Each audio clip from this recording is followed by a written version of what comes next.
Wah, Mas Darwin berarti seru banget ya kalau stand up gitu jadi komika tuh seru gak sih? Seru. Seru banget Iya, ya. Nah biasanya seneng. materi-materi yang diambil itu banyakan dari kisah hidup sendiri. Ya iya, yang deket-deket dengan kita aja gitu. Oh kalau gitu bisa dong pagi ini kasih tunjuk ke sahabat rumah saya kasih aksi spontan nih. Oh bisa. Ya boleh ya temanya itu apa ya? Wah rezeki, biasa dengan kehidupan kita sehari-hari ya. Betul. Sama hoki, Oh boleh. bisa? Bisa. Bisa, siap? Siap. Waduh silakan. Iya. Nah sahabat, terima kasih masih terus ada di Makan Canda Luar Biasa. Sekarang kita lihat nih aksi stand up spontan dari sahabat saya, Darwin Moa. Assalamualaikum. Selamat siang besti-besti. Ya kenalin, gue Moa. Gue tinggal di Cawang. Cawang itu terbagi 3 distrik. Cawang bawah, Cawang atas, Cawang kamu Mbak Dian.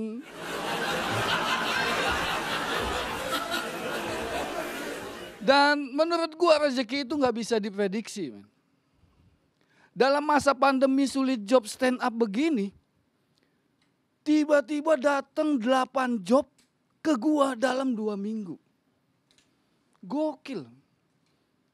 Lu kebayang gak sih gua mesti 8 kali cawang kamu, cawang kamu, cawang kamu. Tapi emang rezeki gak bisa diprediksi. Seminggu setelah gua ngejob, gua pulang pengen banget nonton bola. MU lawan Liverpool, gue hidupin TV gue. Hidup, ada suaranya, gak ada gambarnya.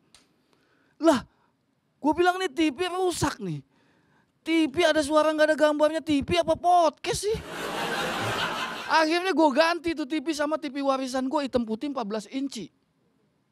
Gue hidupin hidup, ada suara, ada gambar. Cuman ada gerimisnya di dalamnya. Buset deh hitam putih garis-garis gitu. Gue nonton MU lawan Liverpool. Udah kayak nonton Juventus lawan Juventus. Ya akhirnya gue ketiduran men. Gue ketiduran karena udah gak enak lagi ditonton. Dan gue kebangun karena TV-nya meleduk. Waduh langsung gue cabut kabelnya. Kasian kan pemain Juventus pada angus. Rezeki gak bisa diprediksi. Rezeki gue pindah ke tukang servis TV. 2 minggu setelah gue ngejob, gue pulang kehujanan. HP gue kerendam air. Gue cas ngebling. Tahu ngebling gak yang hidup sebentar mati lagi? Pas hidup kelihatan tuh aliran airnya. Sama belut 2. Iya ngebling. Rezeki gak bisa diprediksi. Rezeki gue pindah ke tukang servis HP. Dan gue merasa begitu ya. Emang udah takdirnya orang miskin begitu. Dikasih rezeki lebih, pengeluarannya lebih banyak gitu. Gue dari kecil sampai gue punya anak kecil gue pikir kayaknya gue gini-gini mulu gitu ya. Apa kagak ada keberuntungan di diri gue? Hoki gue tuh kagak ada men. Daki banyak ini. Iya kagak ada. Tapi akhirnya gue berpikir. Ternyata ada satu keberuntungan yang Tuhan berkahi ke gue. Ternyata gue ini susah mati men. 6 kali gue hampir mati kagak mati-mati loh. Gue dibikin susah hidup, dibikin juga susah mati. Ya ampun gue bilang. Yang terakhir banget tuh waktu Jakarta banjir. Kesetrum gue. Ih banjir kesetrum gue kagak mati men. Malah baterai HP gue yang penuh. Wah makasih, Assalamualaikum.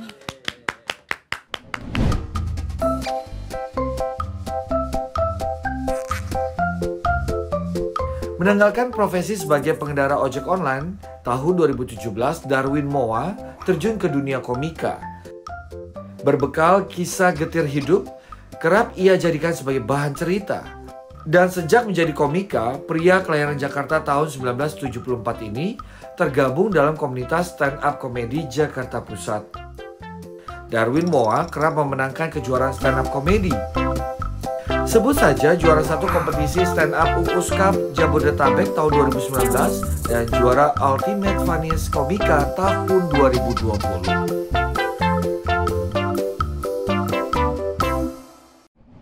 Wah kalau tadi sahabat di rumah ngelihat aksinya Mas Darwin pasti wah keren banget. Nah ini sebenarnya jadi seorang komika itu susah-susah gampang atau beneran susah? Susah sih bang. Susah ya? Susah. Tapi awalnya saya bilang itu gampang. Oh. Makanya saya pas tes ternyata susah. Susah. Ternyata Apa yang paling menantang sih sebagai seorang Yang menantang itu ya kalau komika? dapet crowd yang enak Iya. dan nggak ketawa gitu penontonnya. Itu yang menantang. Bener. Crowd banyak nih, Iya. tapi kita kasih nggak ketawa. Terpaksa kita keluarin semua kemampuan kita, itu yang menantang sih. Kalau seorang Darwin Moa ini apa sih ciri khasnya? Ciri khasnya ya paling komik lusuh, komik miskin bang. Oh, Iya. jadi Mengangkat hal-hal kemiskinan, Saya hal-hal baru tahu loh, ada satu cuma ciri khasnya komika lusuh atau iya, bener, kemiskinan Bang. gitu yang Kemiskinan, diangkat. iya. Oke.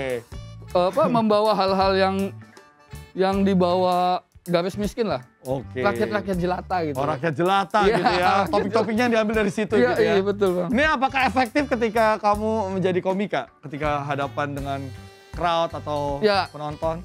Biasanya kalau dapat crowd orang kaya bang, Heeh. itu nggak kena. Karena mereka nggak deket ke dia. Mereka nggak pernah merasakan rakyat jelata Nah, gitu itu loh, tidak ya. mengalami gitu. Ya. Jadi harus emang crowdnya pas, Pas. tapi ciri khas tetap itu ya. Iya, tetap itu. Nah kalau ada teknik kan sahabat di rumah juga tahu teknik untuk sebagai seorang komika tuh banyak. Ada apa banyak aja sih? banget. Ada riffing, ada bridging, ada callback, Nah, iya ada impersonate, macam-macam banyak bang. banyak banget. Nah kalau dari Mas Darwin sendiri apa nih tekniknya yang biasa digunakan? Saya biasanya menggunakan teknik bridging. Bang.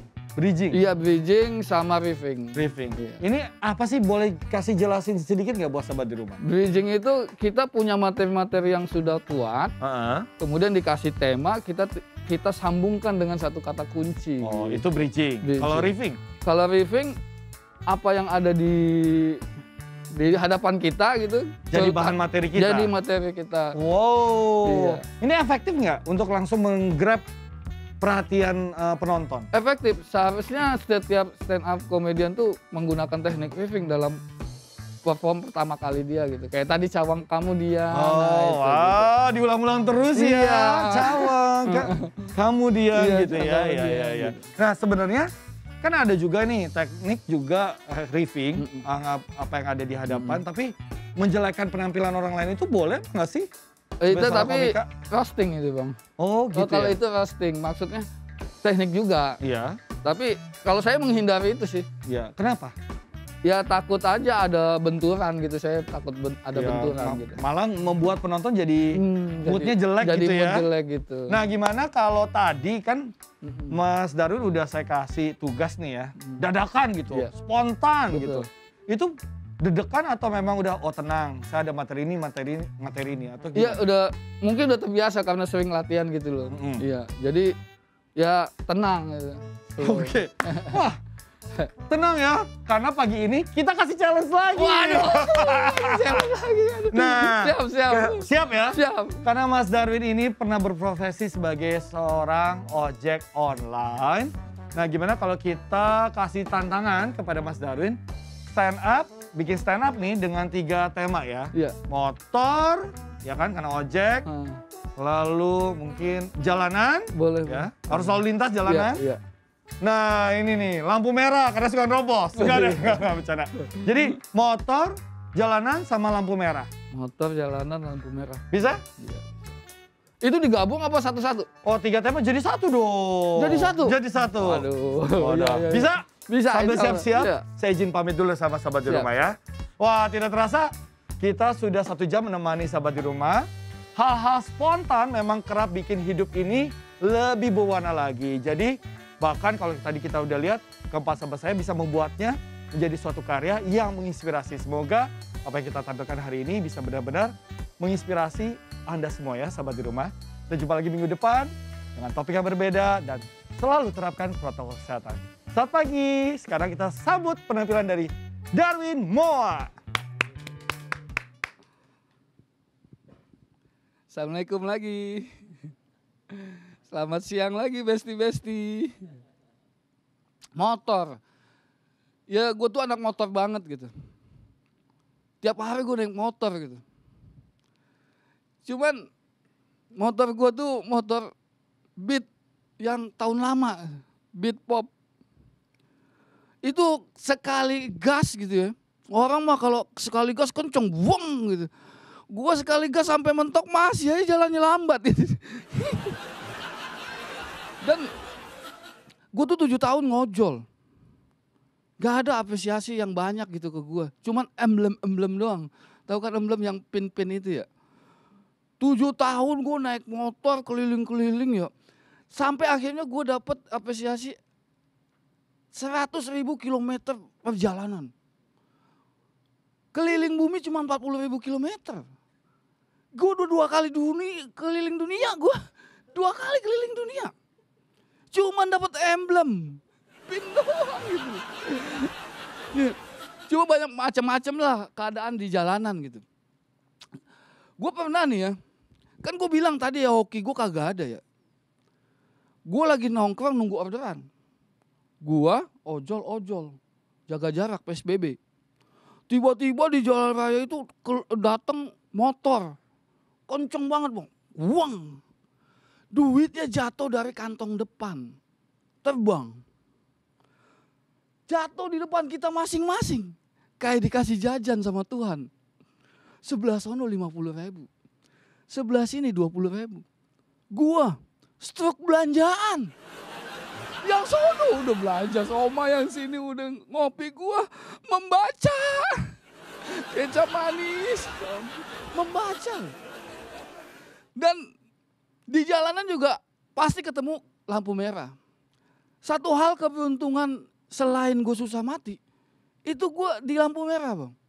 Gue sering banget dapet lampu hijau. Sering banget dapet lampu hijau. Lampu merah kuning, gue tetap hijau gue. Tetap hijau gue. Seneng banget lampu hijau. Iya, cuman ada hal menarik di lampu merah nih. Yaitu lampu merah sekarang tuh ada voice overnya. Kayak di Medan udah viral tuh. Ya yang ada suaranya gitu ya. Viralnya karena lebay gitu. Bang, BK 5432, mundur dong. Nanti kita maju ke pelaminan gitu. Kayak gitu, lebay banget gitu. Gue sih gak kebayang kalau misalnya ada orang Betawi tok-tok yang jadi operatornya gitu. Kayak misalnya siapa gitu. Hei, B325, ngapain lu maju? Gila aja lu, motor udah rongsok maju-maju ke depan lu. Lu pulang sana lu, emak lu tuh ketabrak mikrolet. Gak enak banget gitu. Gue makasih, assalamualaikum.